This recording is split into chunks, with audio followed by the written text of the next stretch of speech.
Bwana Yesu asifiwe. Mpendwa mtazamaji, karibu katika idhaa yetu ibora, idhaa ya Injili nje ya kuta za kanisa.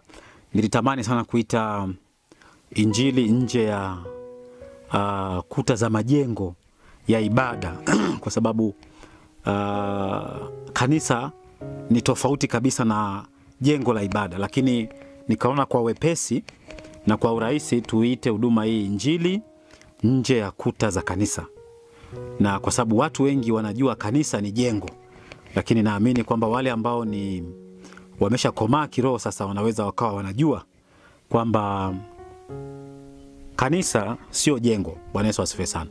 Sasa katika mjumuisho ama wind up ya somo ambalo tumejifunza kuhusu dhambi, tulianza kujifunza mwanzoni dhambi ni nini na uasi ni nini. Nikatoa takriban sababu 13 ambazo zipo katika mtiririko wa somo hili. Kwa nini jambo fulani ujue kwamba hili ni dhambi. Wakati mwingine huwa nasema unaweza ukaa kwenye nchi A na unaziishi sheria ama kuzitukuza sheria za nchi B. Kumbuka kwamba hazikufanyi wewe uwe raia wa nchi B, wala hazikupi tuseme competitive advantage yoyote ya wewe kuzitii zile sheria ukiwa nje ya ile nchi B. Lakini utakapotoka ukaingia katika ile nchi B, utakapoziishi zile sheria za ile nchi, manake zile zitakusaidia wewe kuwa na maisha malaini na marahisi, mepesi, yenye ufanisi kwa pale ulipo. Na mwisho wa siku zitaipa utukufu ama zitaweza kukupa wewe utukufu. Kuna watu wanasifika kwamba watu ni wafia nchi fulani, ni wazalendo waliofia kwa sababu ya matendo fulani waliofanya kutokana na sheria za hiyo nchi husika. Bwana Yesu asifiwe sana. Kwa hiyo nikaeleza sababu 13 kwa nini wewe uhisi hata kama hujafanya. Leo hii nikikwambia yani hata kama ni mpagani ambaye hujawahi kusoma neno la Mungu, ndani yako lazima kuna kitu kitagonga kwamba hapa kuna kitu ambacho sio sawa. Wakati mwingine hata kuiba na mambo kama hayo. Kwa hiyo nikafundisha dhambi ni nini, nikafundisha uasi ni nini, nikafundisha mambo 13 yanayoweza kudetermine kwamba hili unalolifanya ni dhambi. Sitayataja hayo. Utaanzia pale kwamba jambo hili la kidunia namba 1. Namba 13 ni kwamba je, unahisi mzigo unapolifanya lile jambo. Hii ni sababu ya 13. Lakini nataka kumalizia kwa kusema kitu fulani. Ukisikia mtu anaitenda dhambi, nilishasema unaweza ukawa na dhambi usiwe muasi, unaweza ukawa muasi usiwe na dhambi, unaweza ukawa ni mwenye dhambi muasi, unaweza ukawa muasi mwenye dhambi, yani vyote viwili vikawa ni vyako, ama unaweza usiguse ukawa kwenye upande mmoja na upande mwingine usiwepo. Kwa sababu dhambi ni tendo lolote lisilotimiza utimilifu wa Yehova ama utimilifu wa Mungu. Unaposoma kitabu cha Warumi kilichoandikwa na Paulo, ile mlango wa 3 na aya ya 23, kuna mahali nitakuwa nataja namba na nitaomba univumilie nikiamini kwamba wewe pia utakuwa ni Mkristo uliyekomaa. Kwa hiyo sintakuwa nikienda na wewe kama mtoto. Kuna mahali napenda lile andiko na nimeshalizungumza sana kwamba chakula kigumu ni cha watu wazima. Kwa sababu wale anasema wale ambao akili zao kwa kutumiwa zimezoezwa. Kwa hiyo ninaamini tunapokuwa pamoja hapa ninakuzoeza na ninatumia akili yako kwa ajili ya ufalme wa Mungu au kwa ajili ya Mungu mwenyewe. Sio kwa ajili yangu mimi, ni kwa ajili ya Mungu. Kwa hiyo nitakuwa wakati mwingine natamka namba, natamka kitabu, natamka namba. Ninapotamka namba ya kwanza uje natamka mlango, nikitamka namba ya pili natamka aya. Sio mstari. Nilishasema usipende kutumia neno mstari kwenye Biblia. Hatuna kitu cha namna hiyo. Hatuna kitu cha namna hiyo. Tuna mlango ama sura na aya. Mambo yao yaelewe. Kwa hiyo nikasema kwamba dhambi ni tendo lolote lisilotimiza utimilifu ama lisilompa utukufu Mungu ama lisilompa utukufu Yehova. Ujue hiyo ni dhambi. Lakini mtu muasi ni anapambana na kamfumo fulani. Sasa mimi nazungumzia kiroho, sio kimwili. Nazungumzia ule ufalme wa mbinguni, sio ufalme wa kidunia hapa. Nazungumzia ufalme wa Yehova sio ufalme wa ibilisi shetani hapa ulimwenguni.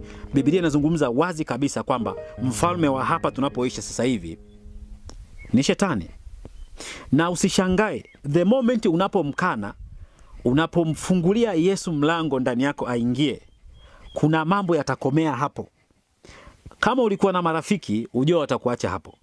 Kuna wengine watashuka ili wengine wapande. Kama ulikuwa na ajira, ujue ajira itakomea hapo, kwa sababu kuna ajira mpya imeingia, ya zamani lazima itoke. Kama ulikuwa na vitu, ni lazima vitaondoka. Vitu vipya viingie, vya zamani vitoke. Yaani kuna mambo fulani yatabadilika kwenye maisha yako. Huyu mtu anapompokea Kristo anakuwa ameokolewa, ni mlokole. Kwa hiyo ndani yake kunakuwa na kamfumo kapya kanakoendesha na kutawala maisha yake. Kwa hiyo ukisikia mtu muasi anafanya vitu vya namna hiyo. Lakini hapa nataka nitaje njia 7. Mimi nakupa tu, wewe kazitafute zingine. Mimi ninaposoma neno la Mungu natamani niweze kuingia, Roho wa Mungu anisaidie, nizame niingie ndani, ili Mungu aniambie kwamba jambo gani ni sahihi na jambo gani sio sahihi. Asante Bwana Yesu. Na kama Roho Mtakatifu hajawahi kufanya kitu namna hii, muombe, atakufungulia. Mimi nakumbuka nyakati nyingi, sitaki kushuhudia, naamini nitapoteza muda wako, lakini nilipokuwa Dar es Salaam, sehemu moja inaitwa Msewe. Neno Msewe ukilisoma inaonekana lina asili ya mafungamano na maagano ya kichawi, na kale kamtaa kalikuwa balaa kwenye mambo hayo. Yaani sijui ulikuwa ukiruka nyumba ngapi, nyumba inayofuata ni mshirikina. Ukiruka nyumba ngapi, nyumba inayofuata ni mchawi. Ukiruka nyumba ngapi, anayefuata kigagula. Wale waliokaa Msewe miaka ile ya 80, 90 mpaka 2000 sijui sasa hivi, lakini kulikuwa na mfungamano wa jina na hali ambayo ilikuwa inatawala mahali pale.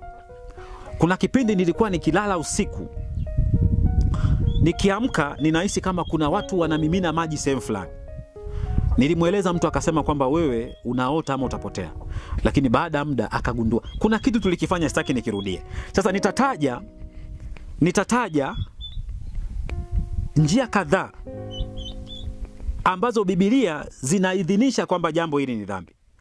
Jambo la kwanza ni kuvunja sheria ama sheria za Mungu. Soma Warumi 5:13. Jambo la pili ni kushindana na Mungu. Kuna watu wanashindana na Mungu.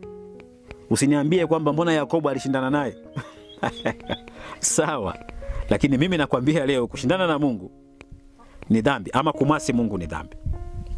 Jambo ukisoma nafikiri ni Ezekia 2:3 ama waraka wa kwanza wa Yohana, ile Yohana 1:3-4, ambayo hiyo kushindana inaingia pia na kumwasi.